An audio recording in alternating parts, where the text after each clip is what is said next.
Welcome to a new episode of These Go to 11. Let's turn it up.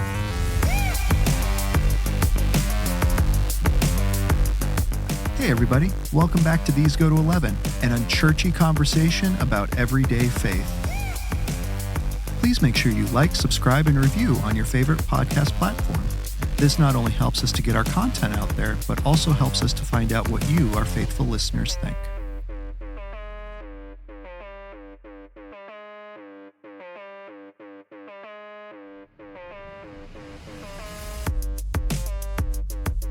Ladies and gentlemen, welcome back to These Go to 11. Once again, I'm Nathan Bell. Joining me as always, Greg Dutcher. Greg, what's going on, man? Can I ask, Nathan, what have we done to ourselves, dude?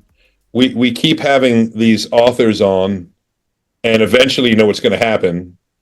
People aren't going to want to listen to us anymore. They're getting wisdom, which they don't normally get when it's just the two of us talking. And it's true. Dude, we've just shot ourselves in the foot by doing this, but we'll keep pressing forward because that's right. I'm very excited about our guest today. Very excited about our guest. Our topic this month, just as a reminder to everyone, we are taking January to talk about mental health, mental awareness. And so we have Liz Edrington. Is that how you say your last name? Edrington. Edrington. Greg, this is where you talk about being professionals, and we are not. Hey, if you cough while you say it, it's close enough, right, Liz? So we are so excited to have Liz joining us today. Wrote a great book that I had a chance to really dive into. My wife and I were reading it as we were driving into school over these past couple weeks. And called Anxiety, Finding a Better Story. And so, Liz, we are going to get into the book, and we are going to get into your heart and passion for talking through anxiety, particularly with teens and families. But first, go ahead and tell us a little bit about yourself. Give us the bio, as it were. Yeah. Well, first, Greg and Nathan, thank you so much for having me. I'm really honored to get to spend some time with you, and so grateful for the good work you're doing. And I am currently on staff at McLean Presbyterian Church, and I'm working in the care ministry with a couple of other opportunities to support the youth ministry and women, and equip the church and leadership in crisis care and trauma understanding. And I have a background in youth ministry, and I'm a trained counselor. And I was a professor, an adjunct professor at Covenant College in the psychology department for several years. So I'm a Jill of many trades and maybe a master of none. Love it. Love it. So you are well acquainted with Lookout Mountain, Tennessee, correct? You got it. Lived at the base of Lookout Mountain in St. Elmo. Oh, I love it. Love it. Because that geographically, right, Liz, that much right up to Georgia, does it not? It sure does. Just 1 mile from my house was where Georgia was. Oh, wonderful. Wonderful. We've had, Nathan, I think we've had kids in our church, right? You've probably had it at your school that have gone to Covenant. Yeah. Over the years. So I was there one time, and just what a beautiful part of the country. And you were recently, I think you were telling us, how many years were you there in Tennessee again, Liz? Yeah, I was 10 years in Chattanooga. Oh yeah. Yeah. Good time to really take that in. And now in Virginia, where you have some roots, you were telling us right before we recorded. That's right. Middle school and high school were in Warrenton, a little small town in central Virginia. And I have some family up here in Northern Virginia. Love it. Love it. Well, we're eager to talk to you about the book, obviously. And, Liz, as we were saying before we kind of went live today, we have, I just think of our own church and those outside of our church that listen. I mean, quite a few teens.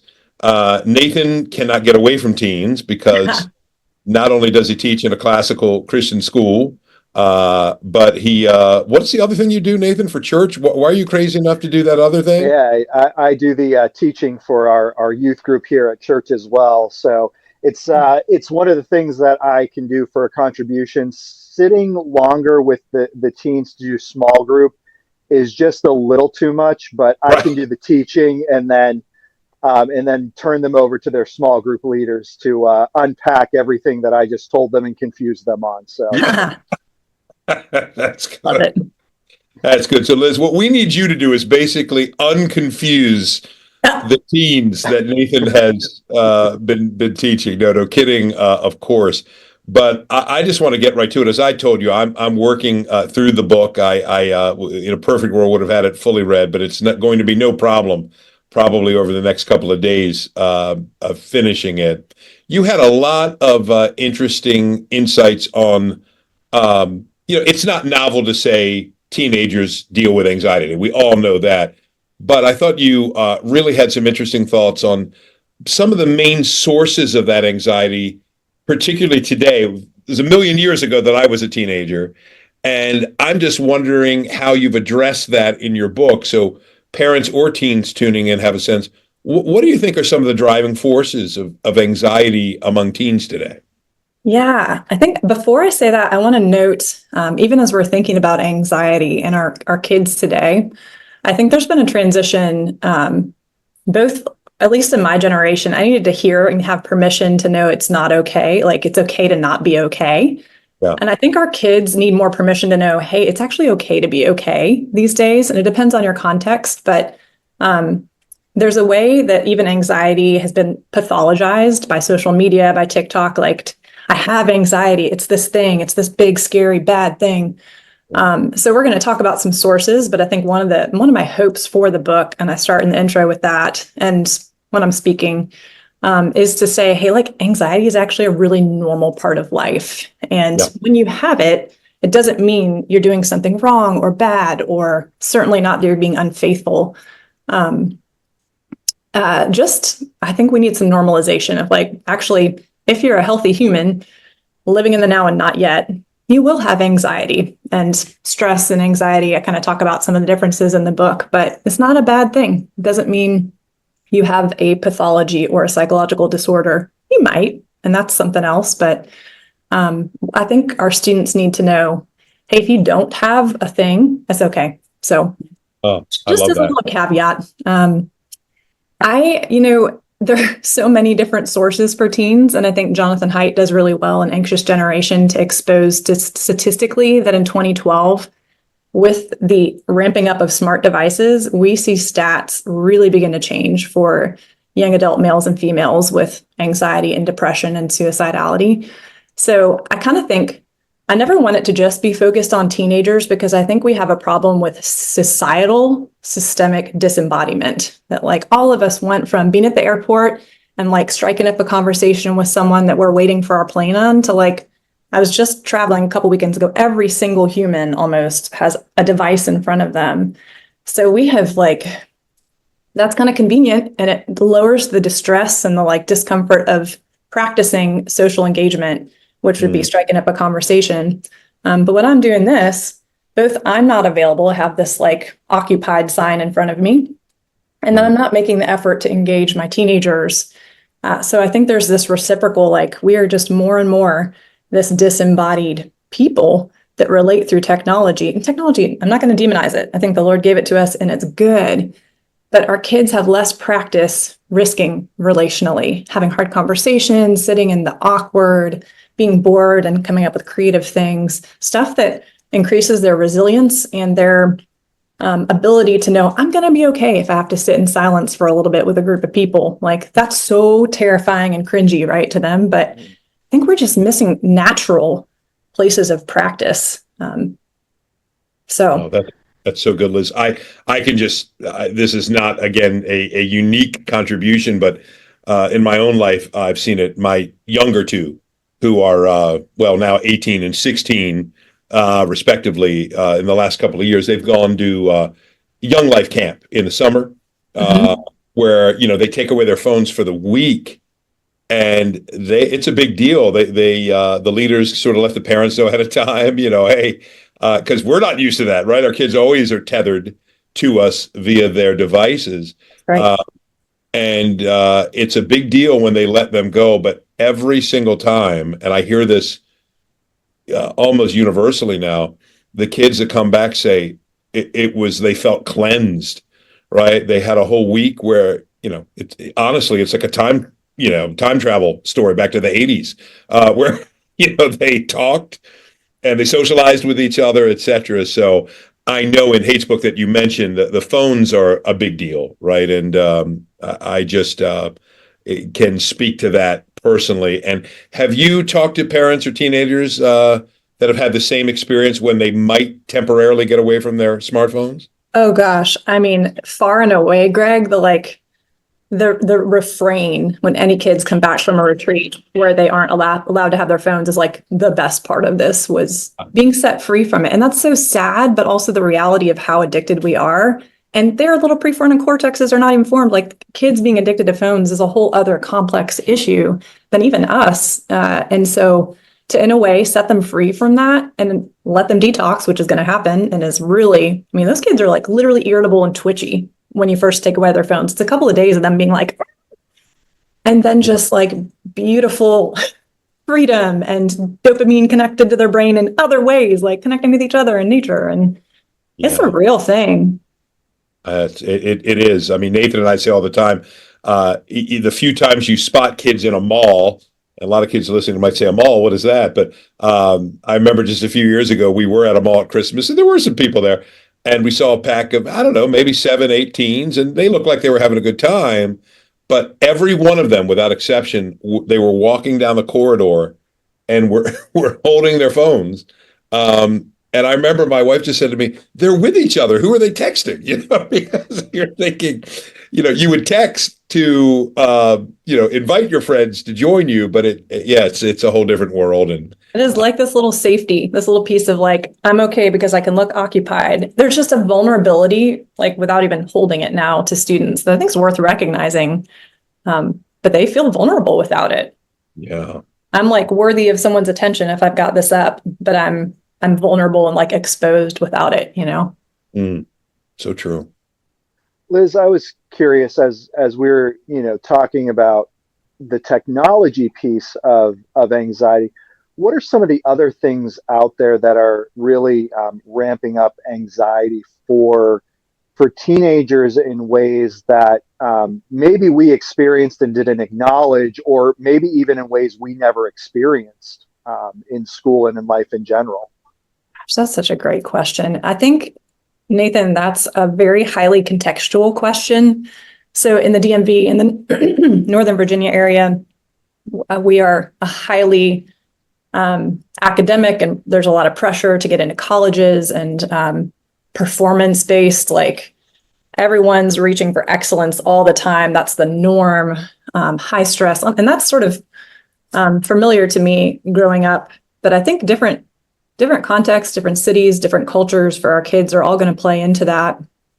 I do think that the way information is spread, so not just the social media itself and its addictive tendency, but the way that information travels through something like TikTok, they're exposed to so much more information than we ever had to take in. And no human being can filter and discern the amount of catastrophic, difficult stuff that we hear in an instant through there's the radio, but like images, I think the way we're impacted by those images and distressing, horrible things, war, like it used to be a telegram was transmitted. And then, there were so many steps to hearing a piece of news, but that's just something that we didn't grow up facing, this like hugely bombarding, flooding amount of information. And then the discernment of that, there's a whole other level to like taking it in and then what's even true, what's real, and how do I deal with it? And then thinking, how do we limit amounts of that? Because I don't think humans were made to try to take in all of that and deal with all of it. Our brains are limited. We're supposed to be limited. Yeah, I forget who I heard it from, but somebody had said something along those lines, that, really at one point your concerns globally were limited to, you and your neighbor. It was a very small circle, and those were really enough concerns for you. But now literally we deal with, concerns on a global scale, and not only concerns on a global scale, but concerns that I really have no control and no power over changing and influencing. That's right. So when it was our community, so it's like an issue with our mayor, we can at least go out into our community and have some sort of impact and like recruit people and picket, or like try to, if we're not paying attention to global warming, we go and like we rally the troops, or try to pay attention to water usage or something. But our kids don't have like the ability to even go have a meaningful impact on this little source in front of them, because they're exposed to all these sources around the world. And where do you even start, Yeah, yeah. Liz, one of the things I wish I had asked as my first question, because I think this is an important point. So, Nathan, I own this as the preparer of the questions. Would have been nice if I had let our audience know this book is written as a devotional for teens, correct? Could you just sort of generally comment on the format, what you're hoping to do in a 31-day journey? Yeah. The book came out of, so I'm a part of Rooted, a gospel-centered youth ministry movement that serves to equip parents and anyone working with high schoolers or middle schoolers to disciple them toward lifelong faith in Christ. And there are very few resources that are, it's growing, but when we started almost 15 years ago, there was nothing oriented toward them, their language, their examples, like meeting them where they are, very incarnational. So, as anxiety was ramping up it's been a long time, but it was certainly an acute issue I was aware of, and we were aware of it Rooted several years ago. And the idea of writing a book that's in bite-sized bunches, little bits for them, that meets them where they are, using their language and their examples. And I had high schoolers who were part of the conversation as I was writing, having them check in with like, is this clear? Does that make sense? What do you guys really want to have in this devotional? Just in partnering with P&R, the publishing company, the opportunity presented itself, and anxiety felt like the biggest need in the moment to really equip kids, meet them where they are, love them, equip them with the moreness that I think we have in Jesus and in the story of the kingdom of God, the bigger story. Does that answer the question? It does. And actually, you're a perfect pivot to my next question, because honestly, just the foundational stuff that we've talked about could be so helpful. So quick word to our viewers and our listeners. This book on anxiety is aimed at teens that Liz has written. And I can tell you, as I said, I've got 4, well, 2 of them are past it now, 26 and 21, but I've got an 18-year-old and a 16-year-old, and still living through it. My wife tells me I'm a lousy theologian with kids. Doesn't she, Nathan? You've heard her say that. She would always say, when the kids ask questions, I would answer, and she said, "You sound like you're in a seminary class." And I love how you've written this. I just wanted to say that, and I think parents that are looking for a really practical resource for their teens will not be disappointed. But you've talked about the bigger story, and I think it's one of my favorite sections so far that I've read. You talk about God's grand story, which you call the bigger story, and how a teenager's anxieties fit within it. I'm just going to set you up and say, go. Yeah. Like, what is this awful experience that's so uncomfortable of anxiety? And I think, I think we could identify it as a suffering, a discomfort for any of us, to give students both a clear understanding of what it is, and then of the fact, this is true of the Christian story, that God never wastes our suffering. Like what if in all things, all distress and discomfort, we can be looking scripturally at how Jesus interacts with, is redeeming, and also acknowledging and sitting with people, lamenting, grieving, honoring suffering. So anxiety is one little snippet of this weird now and not yet experience we have that makes us long for all to be made right, to be relieved of that. But also God doesn't waste it. And we even see in the Garden of Gethsemane, especially Jesus himself having an experience, something akin to anxiety, certainly distress and bleeding, or like sweating blood. And if the perfect man God himself experienced something like that, I think we can say, hey, it's not always totally out of sin, but it is this weird, very human emotion that he's given us to know him in, and to point us in some way. I think these are the things that invite us to connection with God, ourselves, and one another. So it's this weird now and not yet invitation to lean into Jesus, to rely on him, to connect with our bodies, because he meets us in through our bodies and creation. And he never wastes it. And so you've got all sorts of different, if this is the bigger story from Genesis to Revelation, you've got all these different entrance points of how God is, I think, at work in and through anxiety itself.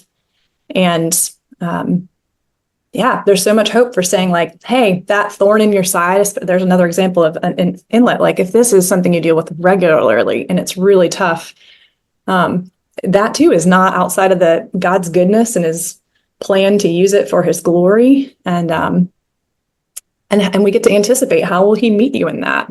He's not probably just going to remove it. He might. We'll pray for that. But he, much like the blind man he heals, like this is not outside of his sovereign control and his ability to redeem and meet you in and use in some way. Love it.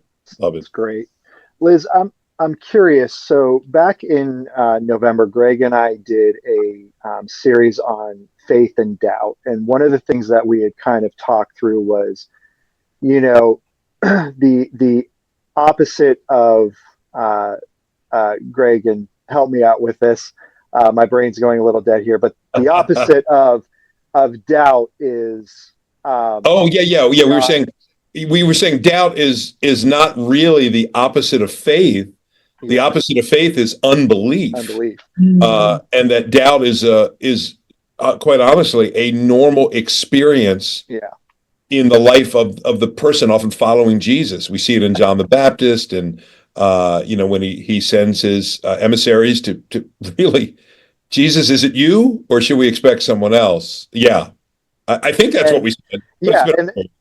And so in that we were also kind of walking through, okay, here's the natural part of the doubt experience that humans have, but then it can bleed into the area where it now is shifting into unbelief, right? It's now shifting into, unbelief and pushing away and resisting. And, we begin to see, the deconstructionist movement within Christianity from some of these things.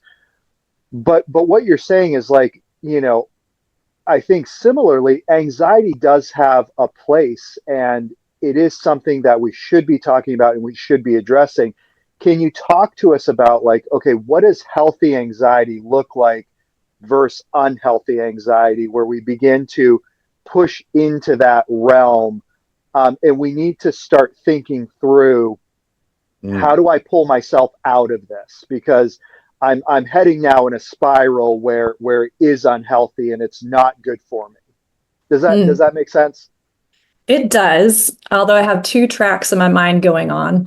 Because if I'm sitting across from you and having coffee, Nathan, and you're asking me that, my first instinct is to really lean into why you want to know the answer to that question. So what's the heart behind it? And I think it's a fair question and a good question. And often in my own life, I want to figure out the answers, almost like if I could just figure out the diagram of where I'm on that line from unhealthy to health, then I could control it and I'd have it set and I'd get it right and I wouldn't have to worry about it.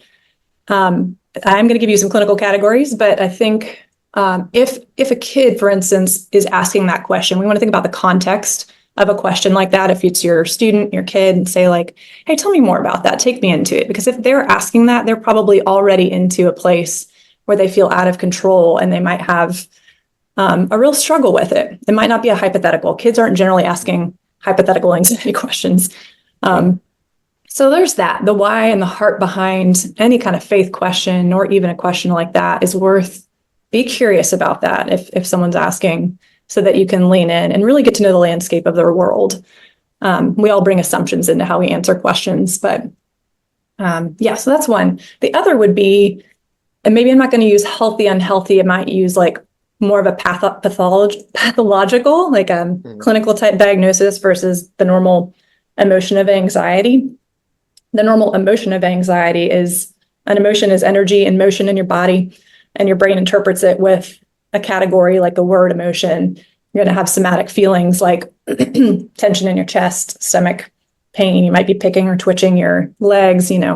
There's sort of just this normal like tension to anxiety in different ways, or like racing thoughts that are just normal, sort of how we deal with it. But when you've got the frequency and the intensity ramping up over time, so instead of kind of being a little anxious over this exam I've got coming up, or events that you can peg it to, or even identifiable, like, yeah, I think I might be anxious because I'm going to ask this girl out, whatever the thing is, when it becomes this pervasive, disruptive to life thing that's kind of pertaining to everything, or, I mean, there are different categories of anxiety disorders, but you've got a gut instinct. So if it's your kid or your student and you're thinking like, this seems to be, their life starts to center around it, then your little flags are going up with, this might be more than just the emotion of anxiety. There might be something that needs more care, maybe a clinical care, because it's becoming so disruptive to their world, their sleep, their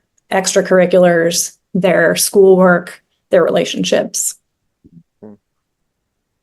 Yeah, no, I really appreciate that distinction in there with those things. So thank you very much for that. Yeah. Liz, I wanted to ask, I mean, obviously one thing sort of leads to another, but community was a very big theme in the book that you've written. And I think it's worth considering, because community can be obviously a buzzword. Everybody craves it. Sometimes we don't know quite what it means, but churches and organizations, secular or otherwise, are often talking about it. In terms of the life of today's teen, I think you really spent a lot of time zeroing in on meaningful relationships. And so I was just going to ask, how can teens recognize and build those relationships that can help them when they feel disconnected or overwhelmed by anxiety? Yeah. It's such a different question to answer for a teen asking that, or for a parent or youth leader asking, how do we foster that? Yes. Golly, always the question I'm asking, like, how do I foster and promote and encourage connection amidst them? It's part of why in teaching 9th and 10th grade Sunday school right now, like, I spend the first part of it just with icebreaker question, get to know yous. Like, these kids are almost all of them at different high schools in the area, and they don't know each other. So I'm excited to get into scripture and talk about Jesus, but like, they don't know. If we're talking about Jesus making himself known and knowing one another, how do we foster that? Different in each context, right? In youth group, that'll look different. A small group, Sunday school. The first thing I would say is pray. Let us truly be in prayer for our kids to develop community and Christ-centered community. Let us pray for them. And the second thing I'd say is get to know your context well, to meet them where they are. So depending on where you are in the States, or if it's a church or a nonprofit like Young Life, like what are some natural and organic ways these kids connect that you can like blow on the embers of to again, meet them where they are. If they like love bowling, or they are really into their local football team or something, like, how do we meet them where they are, invite them to come? Almost like we got to start at a layer out here of natural connection before we invite moreness. We don't want to go deep without any kind of foundation of just like similarities and get to know yous. And there should be sort of an order of basic connecting and chit chat and like fun to like trust building, relational connection, to then going deeper. Golly, so almost like let them tell you, like, what would you guys be pumped about doing? Doing things together that can lead to that side by side, like going for a hike, conversations that can go deeper. Let them teach you. Let them teach about your world. You're going to have some misses when one of them wants to go do something no one else wants to, but like, maybe that's a good part of being community together. Yes. I love that. Just, Liz, I'm still the guy, Nathan knows this, that will stupidly reference like the Fonz from Happy Days or something. So I think asking kids what they want to do is probably a much wiser thing than, hey, you know what I think you guys would like to do? At 54, I'm a little out of touch, but I love that. Okay, here's the thing though. I think every single age group is needed in youth ministry. Mhm. Like if you are inviting them to your Love of the Fawns because you're passionate about it and you're like, come on, try it out. I think that's a beautiful thing. Like, Yeah. let's No, share I love that. love I with them love that. too. No, You know? I've learned over the years to, there's no point trying to be cool because they tend to see right through it. Yeah, be you. Yeah, just to I'm be not cool, so I'm not going to try to be cool. exactly. Yeah, I say I don't. They'd spot it a mile away. So It's true. that's good. And our time is going here in our kind of final lap or two here, Liz. I did want to shift a little to parents that are certainly probably listening and watching, and realistically, probably more parents than teens. Wouldn't you say, Nathan, are watching Oh the yeah, 211? yeah. Just a hunch. We got to get our TikTok game going, but we'll cover that another time. Um, you highlight the importance of grounding techniques and very practical exercises in the book that teens can engage in to deal and manage their anxiety. Just your thoughts on what are some ways parents could introduce these techniques at home for Yeah. kids to try them and just see if they help. Oh man, I really believe that values are more caught than taught in the home. I mean, really anywhere. That's like a part of how culture shifts in churches, et cetera. But try them yourself. So some of my favorite stories coming from the book would be a parent doing the exercises themselves and being like, hey, you ever try this? Might be weird. You ever trying this with me, doing a little breathing or trying out one of the using one of your senses, 5, 4, 3, 2, 1 exercises. Huh. I have this story from just a couple weeks ago of a mom asking her teenager to try it with her. And as they're doing it, she was like, Mom, this is weird. Why is this working? Like going from a panic attack level intensity to like, okay, I'm a little more regulated in my body through breathing. It seems so simple, but actually learning to regulate our bodies through intentional breathing or sense engagement, because the Lord meets us in that moment, is so much more powerful than we give it credit for. So yeah, practice it yourself. You're a far more powerful testimony to say like, hey, I went from a level 10, like out of my mind, stressed and anxious, to like, took me down to a 5, just sitting and wiggling my toes in the dirt and bringing my attention to the dirt and sitting in it. And maybe there's some prayer there too. But that and embodied exercises of faith or of prayer, like trying different ways of engaging with Jesus that are more than just reading scripture, but are sort of like eat the word, right? Like, can there be ways that we bring embodied practices to our scripture reading, to our lessons, to our dinner time, our worship that's more, emotional? And you can try some weird stuff, see what works, but using our bodies and connecting with our bodies in worship, I think, can be so important. So try some stuff out. I love it. I love it. I love the thought too. It's so true. I mean, I have struggled with depression, anxiety for many years. I try to be an open book about that in the church. Just it's opened up some wonderful avenues with people. I think okay, I can talk to Greg about this because he talks about it pretty openly. Less so with my kids. That's been a more recent discovery to just share with your kids. Hey, I get anxious, and these are some things that I've learned to deal with it. And I think that's, I view it kind of a testimonial approach, right? Just, I need Jesus too. I need help too. I need the support that we're urging you to pursue. You've kind of answered this in youth ministry. I'm just going to just go right from this, Liz, to this related question. I think I talk to parents a lot that feel their kids' world is so different than theirs, and it is, that they almost feel awkward about jumping in and trying to help or nurture their faith because they live on a different plane. That comes up a lot when I talk to parents. I'm just curious, one, if you've experienced that, and what advice you have for parents that feel that hesitation. Yeah. So, I mean, clearly our God is a God of process. Like he does not snap and heal things quite nearly as often as he's like, all right, so put the mud on your eyes, walk to the pool, sees people walking around like trees, There are so many ways our God invites us to trust him, rely on him, depend on him for process. So at first I want to just bless this process of like not knowing and of trying to love your student or your teenager by meeting them where they are. It is awkward. It is uncomfortable. And like, that's such a place to just turn to Jesus and be like, I feel like I'm going to mess this up and this feels weird and I don't know what to offer them. Like, yeah, pray that. Open your hands and say, Jesus, help me. And then be really curious. Like, hey, I want to learn what TikTok is about. You want to teach me? Like, I think that incarnational, like, help me understand your world goes so far. Like, teach me what it's like to be you. And you're not going to get it right the first 10th, whatever time, but I don't think it's about getting it right. It's about connecting, right? So the more you are like, I'm here for it. Like, I don't know what I'm doing. This is me all the time. And I'm like, teach me what is skibbity toilet? Are you kidding me? Like, I'm not going to shame him. I'm going to be curious. Just like, teach me your words, teach me your language. I had one junior be like, I don't need to teach you because it's going out in like 2 months. Like all this language is changing.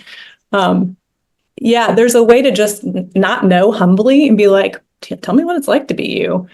Be willing to say, I don't know. Sit in the mystery with your kids, and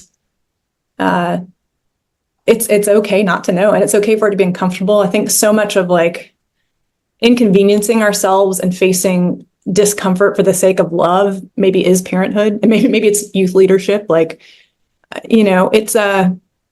it takes the Spirit showing up and really helping us move into that vulnerable space of not knowing how to parent or how to meet a kid where they are. Man, he loves to do that though. And it's hard. It just is. There's no getting around it. It's hard, but beautiful things happen, I think, when we're like, Lord, would you meet me in trying to love this kid? Help me to see them like you see people. Help me to know them. No, that's great. We are winding down on time. And so one of the things that we like to do when we have guests on is kind of give you the last word to a certain extent. I'm gonna talk about just your book in a moment, and we're going to be giving away 2 copies of these.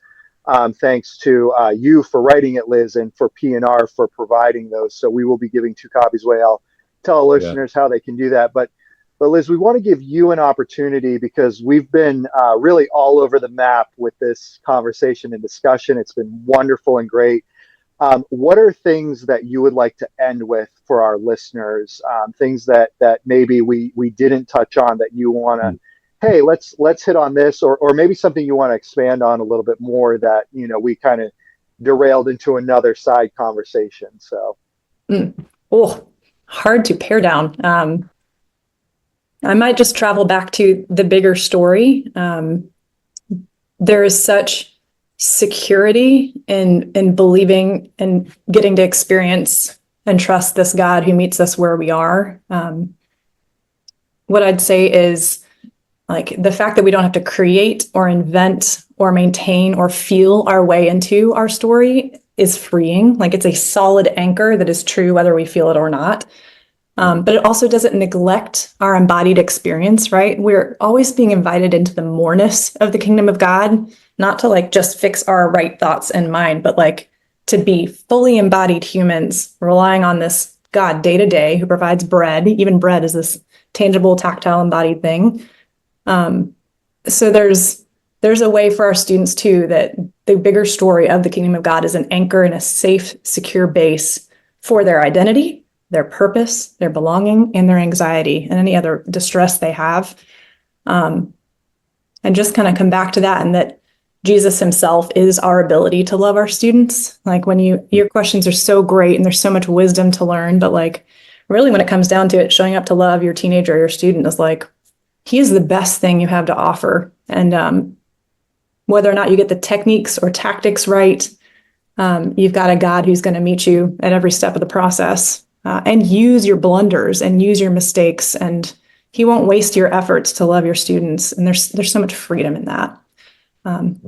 So I take comfort in that, and knowing I'm going to misspeak and even like want to correct things and what I've shared. And I'm always learning new things about anxiety and about myself. And I still have anxiety, like I haven't become free of it because I've researched and taught on it and studied and written a book. Like I had a student ask me that after I handed out my book 6 months later. She was like, so do you still struggle with anxiety? I was like, I do. It's not the main feature of my life, and God has shifted how I relate to it and brought some healing. But like, yeah, this is not something that will be wasted, and nor will your efforts to love your students. Oh, thank you, Liz. Very good. Beautiful. I love that. And I love that you went back to the bigger story. That I can assure our listeners and viewers, I think that will grab you. It really resonates because I see so many kids in my own life, in the world of the church. Once anxiety sets in, often it just isolates and makes you feel this is the only story, right? Yeah. And it's overwhelming and it's sincere. They're really crushed by it. Yeah. But to just pull back the curtain, I think you do it so well in such accessible language. Liz, for Thank you. oh my goodness, no, I exist in a much bigger reality, and it's God is on the loose, and He's doing these things, and He loves us, and I just found it very, very inspiring, personally and as a parent. So just to echo what Nathan said, thank you, Liz, for writing this book and giving it to the church as a gift. Thank you so much. I really appreciate you blessing my work. Thank you. Oh, it's an honor. So yes, we do want to go ahead and give away 2 copies, Anxiety, Finding the Better Story. So if you go ahead and just send us an email or a chat of some sort through Instagram, Facebook, just saying that you listened to this episode, listened to Liz, and liked what she had to say, we will go ahead and throw your name in the drawing to send out a book. You can also, if you send a review on iTunes and then specifically mention this episode in the review, we would also go ahead and put you in that contest as well. So once again, Liz, thank you so much for taking time out of your schedule to join us and talk about this. I know I echo Greg's sentiments, being around students in youth group at school, just how much they are dealing with this, and really to the reason why you wrote this, right? There's not a lot of materials and resources available for them. And so being able to, to give some options as resources is such a blessing. So thank you so much. My pleasure.